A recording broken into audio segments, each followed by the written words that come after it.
We'll guide you through how to import images into 𝗟𝗪.io. If you find this helpful, don't forget to like and subscribe. People search for tutorials on importing images into 𝗟𝗪.io because they want to enhance diagrams with visual elements such as screenshots, logos, or illustrations. We begin by opening Windows on your computer so that you can access your desktop and installed applications.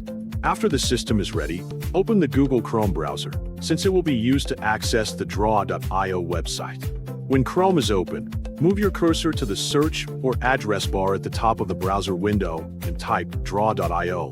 Press Enter on your keyboard to run the search. From the search results, locate and open the official 𝗟𝗪.io website to make sure you are using the correct online diagram tool. When the site loads, click the Start button to begin a new project and enter the main editing interface. Once the editor is visible, look toward the top menu bar where several menu options are displayed. From this menu area, click on the option labeled File to open its drop-down list of actions. Inside the File menu, find and select the option called Import From. This command allows you to bring external files into your current drawing workspace.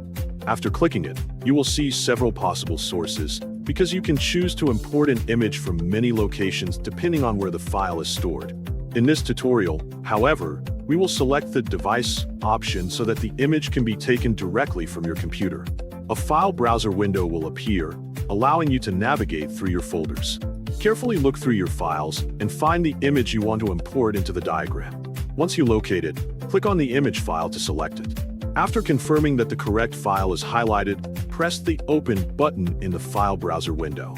The image will then appear inside the 𝗟𝗪.io workspace. Next, adjust the image size by dragging the corner handles until the picture fits your layout properly. After resizing, adjust the image position by clicking and dragging it to the exact place where you want it to appear in the diagram. Finally, preview the imported result to ensure the image looks correct and is positioned exactly as intended within your diagram workspace for clear viewing.